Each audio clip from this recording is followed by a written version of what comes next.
There's often a disconnect between a singer's artistic inclinations and what their audience actually wants from them. A number of music legends including Celine, Mariah, Cher and Toni Braxton didn't always like their biggest hits. In fact, some of them actively hated them. And as a result, our favourite musicians can oftentimes end up recording songs they themselves are not all that keen on. So, which one of Mariah's songs did she think was schmaltzy and had to be persuaded to record? Why did the songwriter of If I Could Turn Back Time have to plead with Cher to record the track? Why did Celine Dion turn down My Heart Will Go On the first time she heard it?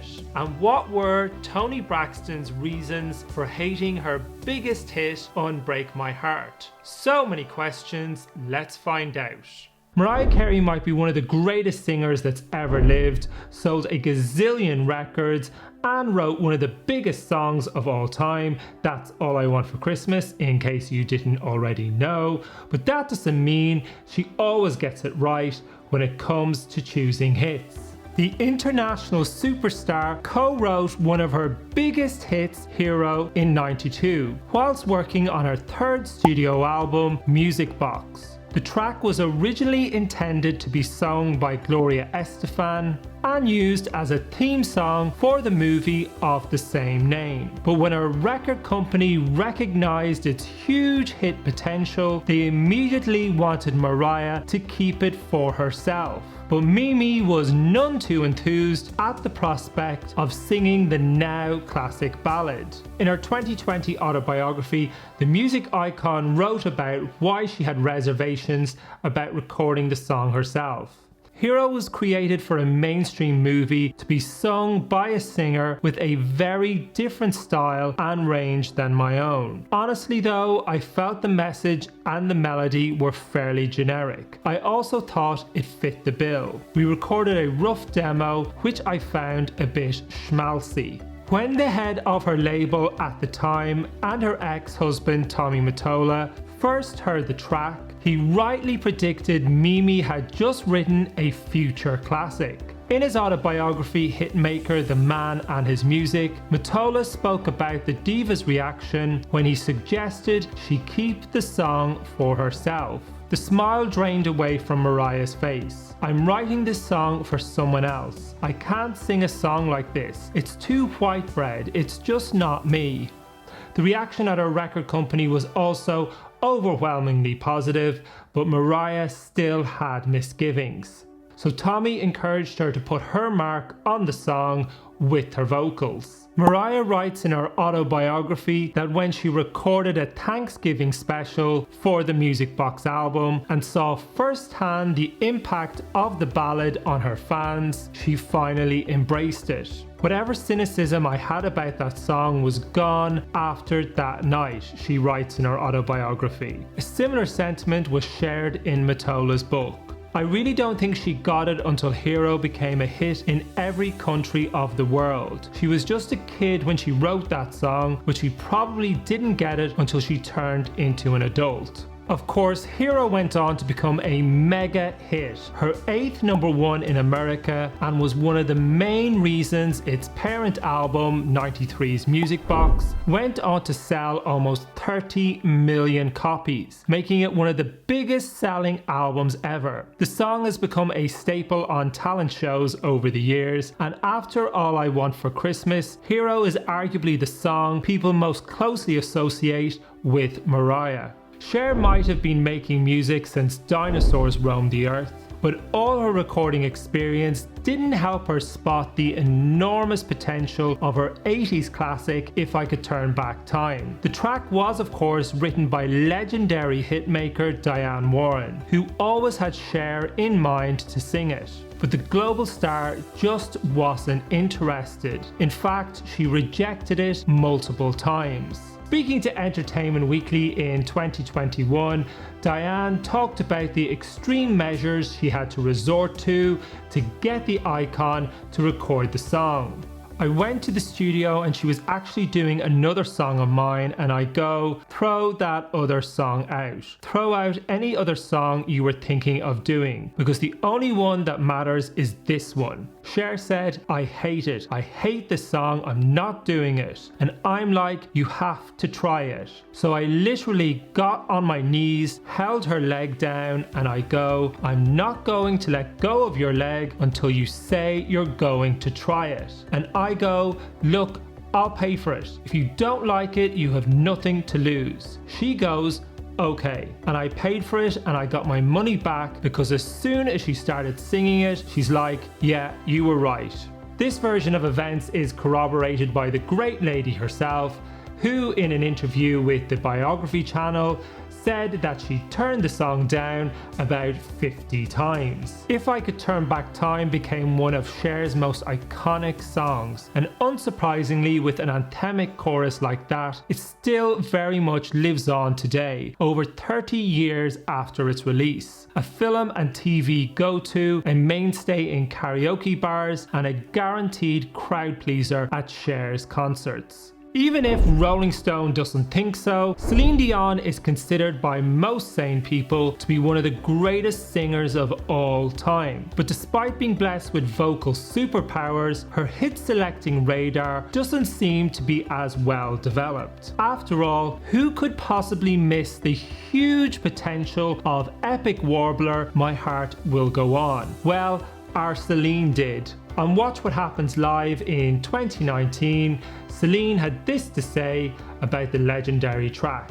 One song I didn't want to record was My Heart Will Go On, and I'm glad they didn't listen to me. It didn't appeal to me. I didn't want to record it. I was probably very tired that day. In an interview with Billboard from 2017, Celine spoke about the first time she heard the theme song for Titanic in a hotel suite in Caesar's Palace. The song's writer, James Horner, who sadly died in 2015, was a gifted musician, but unfortunately his talents didn't extend to the vocal arena. And strangely, he decided to debut the song to Celine and her manager husband, with him singing it himself. Needless to say, the performance wasn't great, and her hubby asked James to go back and record a demo of the song with Celine, so they then could make a fair judgment on whether or not to move forward with the track. And Celine wasn't too keen on My Heart Will Go On for other reasons too. She had already done Because You Love Me for Up Close and Personal in 96 and Beauty and the Beast in 91, and was reluctant to do another theme song for a movie. On the day of recording, Celine was feeling ill and just wanted to get in and out of the studio as quickly as possible.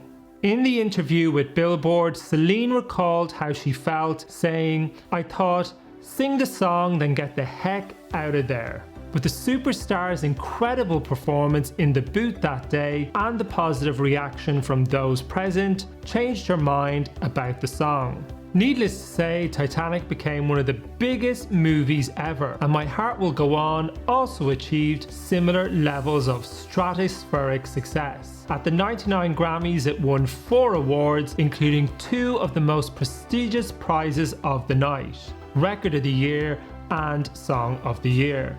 The ballad went to #1 all over the world, including the UK and the US, and spent 13 weeks at #1 in both France and Germany. And at the time of recording, the song has accumulated almost 500 million streams on Spotify. Toni Braxton was one of the biggest superstars of the 90s and has sold millions of records and won 7 Grammys. And her signature track, Unbreak My Heart, another one written by legendary songwriter Diane Warren, went on to be her biggest hit, selling 10 million copies around the world. But originally, Toni did not want to record it.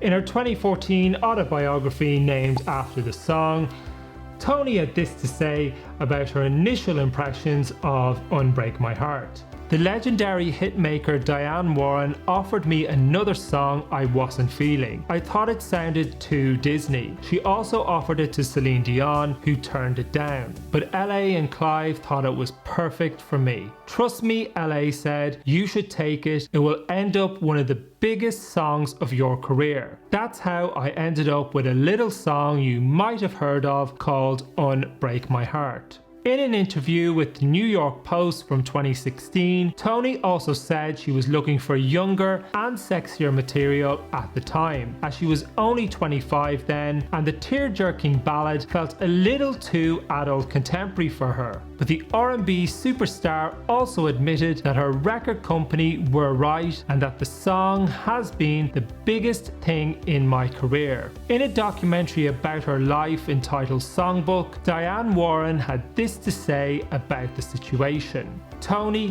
hated the song. She didn't want to do it. You see, even the greats have to cope with rejection. According to an interview with Diane in The Hollywood Reporter from 2019, Toni was so resistant to recording the song that the head of her label, Clive Davis, made her do it and told her he wouldn't put her album out unless she did. Unbreak My Heart won a Grammy for Best Pop Vocal Performance in '97 and spent 11 weeks at #1 in the US. The song has been covered countless times by numerous artists, including classical group Il Divo and also, strangely enough, American rock group Weezer. And whilst these four superstars really didn't like these songs to begin with, I'm pretty certain they are all now very glad they were convinced otherwise. Evidently, even our heroes are fallible and capable of making disastrous career decisions. So I think it's fair to deduce from these stories that star power and brilliant vocals does not always equal a talent for choosing the right songs. Admittedly, it must be hard as a creative person who feels deeply passionate about their work, having to front something they don't really believe in. But you could also argue that's what the vast majority of people do every day of their lives in their regular jobs. Even if they didn't write these songs, these hit records benefited their careers and brands no end, and all these legends have earned millions off the back of them. So don't worry, you don't need to feel too sorry for them. Mariah Carey for Christmas, if you didn't already know, but that doesn't mean Mariah Carey is not only a gifted singer, but also a hugely accomplished songwriter. She talks extensively about her writing process in her 2020 autobiography, The Meaning of Mariah Carey. If you'd like to learn more about the book, click on this video. And if you got value from this video, don't forget to subscribe. Thanks for watching.